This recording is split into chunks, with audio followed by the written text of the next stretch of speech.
Most people think walking is just a casual thing, something you do to get to your car. But what if I told you that a simple 30-day walking habit quietly rewires your brain, burns fat while you sleep, and adds years to your life? And most doctors barely talk about it? By the end of this, you'll never look at a walk the same way again. Here's the thing about 10,000 steps.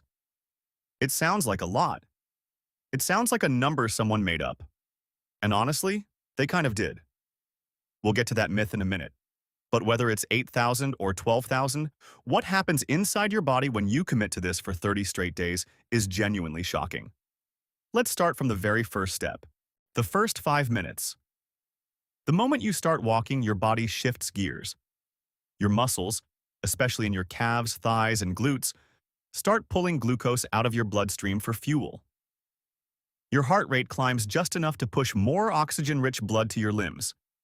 Within the first 2 minutes, your body temperature rises slightly. Your joints start getting lubricated. And here's something most people never realize. Walking actually signals your body to release a small pulse of norepinephrine, a hormone that sharpens focus and lifts mood. That's why even a short walk makes you feel clearer. But here's the surprising part. This is just the warm-up. The real changes begin around the 20-minute mark. The 20-minute shift. Once you've been walking for about 20 minutes, your body starts to make a quiet but powerful decision. It begins shifting fuel sources. It starts dipping into stored fat. Not dramatically, not yet. But your fat cells begin releasing fatty acids into your bloodstream to be burned as energy. Your insulin levels, which spike every time you eat, start to drop. And lower insulin is one of the most important things that can happen in your body. It tells your cells, stop storing, start burning. At this same point, your cortisol, your main stress hormone, begins to ease off. Not because nothing is happening, but because rhythmic movement genuinely calms the nervous system. It's almost like your brain interprets the walking as, we're safe, we're moving, we're okay. Day 1. Through day 3. The first 3 days feel the most awkward. Your legs might feel heavy. You might be slightly sore, especially if you've been sedentary. That soreness is your muscle fibers adapting. Tiny microscopic tears heal back stronger. Your body is recalibrating its expectations. Your blood sugar control improves almost immediately, within the first 24 hours. A single 30-minute walk has been shown to lower blood sugar spikes after meals by up to 30%. That's not over a week, that's after one walk. And the biggest mistake most walkers make happens right around day 7. We'll get to that. Day 4. Through day 7. By now, something interesting starts happening in your arteries. Your blood vessels get more flexible. The inner lining, called the endothelium, starts producing more nitric oxide, which relaxes your vessel walls and lowers blood pressure. Your resting heart rate may already start to tick down by 1 or 2 beats per minute. Your body is also building what's called mitochondrial density. Mitochondria are the little engines inside your cells that burn fuel. More walking means your body builds more of them. More mitochondria means more fat-burning capacity, even when you're just sitting at your desk. This is where things change. Your metabolism is not the same as it was 7 days ago. The day 7. Mistake. Here it is. Most people who start a walking habit feel great by day 7. They feel momentum. And then, they go too hard. They try to double their steps. They walk on an empty stomach for hours. They overdo it, get exhausted, skip a day, feel guilty, and quit. The science is clear. Consistency beats intensity. Every single time. The body rewards rhythm. The same time, the same effort, day after day. This is what triggers the deep adaptations, not the heroic days, the boring, consistent ones. Week 2. The fat burning starts to compound. By the second week, your body has accepted this new normal. It stopped bracing for change and started preparing for it. Your fat cells are releasing fatty acids more readily. Your liver is processing them more efficiently. Your muscles have gotten better at using fat as a primary fuel during moderate intensity exercise, which is exactly what walking is. Here's where the hormone story gets interesting. Cortisol, remember that stress hormone, has been systematically reduced by your daily walks. Lower chronic cortisol means lower belly fat storage. Cortisol literally tells your body to hold onto fat around your midsection as an emergency reserve. Walking tells cortisol to calm down. Most people don't realize this.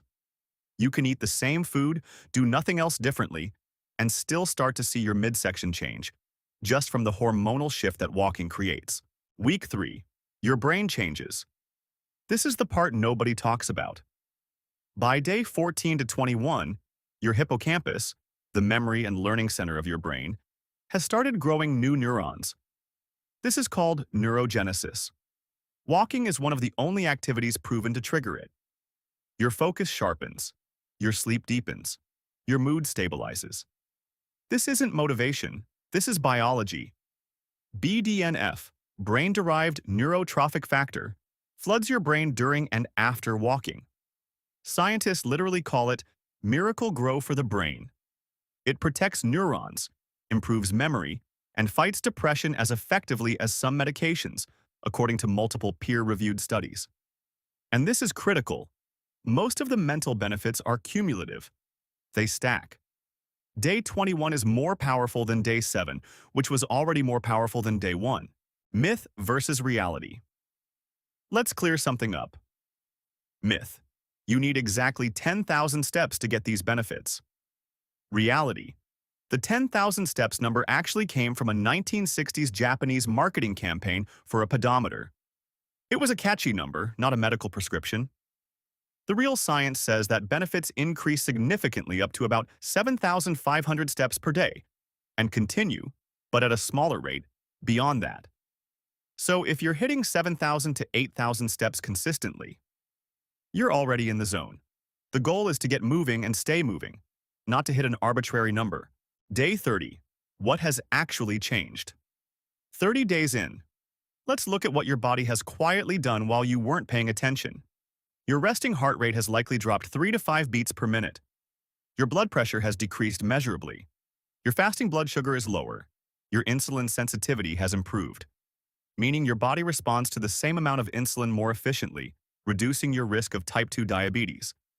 You've burned more fat than you probably realize. At a moderate walking pace, 10,000 steps burns roughly 300 to 500 calories per day, depending on your weight and pace. Over 30 days, that's 9,000 to 15,000 extra calories burned, without changing a single thing you eat. Your posture has improved. The muscles along your spine, hips, and core have been quietly activated thousands of times per day. They've gotten stronger, more coordinated. Your immune system has strengthened. Regular walkers show measurably lower levels of inflammatory markers, the same markers linked to cancer, heart disease, and chronic illness. And your brain? It's quite literally different than it was 30 days ago. More connected, more resilient, more protected against aging. The simple truth. Here's what nobody tells you when you start a walking habit. The transformation is not dramatic. It doesn't happen in a single moment. It's quiet. It's cellular. It's hormonal. It happens in your arteries and your mitochondria and your neurons while you're just putting one foot in front of the other. That's the power of it. It's almost invisible. Until one day, 30 days in, you realize your pants fit differently. Your sleep is deeper. Your mind is clearer. And you did it by doing something humans have done for 2 million years. Your action. Step. You don't need a gym. You don't need equipment. You don't need a perfect diet. You need to walk. Aim for 7,000 to 10,000 steps. Build up gradually if you're starting from 0. Walk after meals when you can. That's when blood sugar control benefits are the highest. Get outside when possible. Sunlight adds its own layer of hormonal benefit. Start today. Not Monday. Not next month. One walk, 30 days. And your body will do the rest.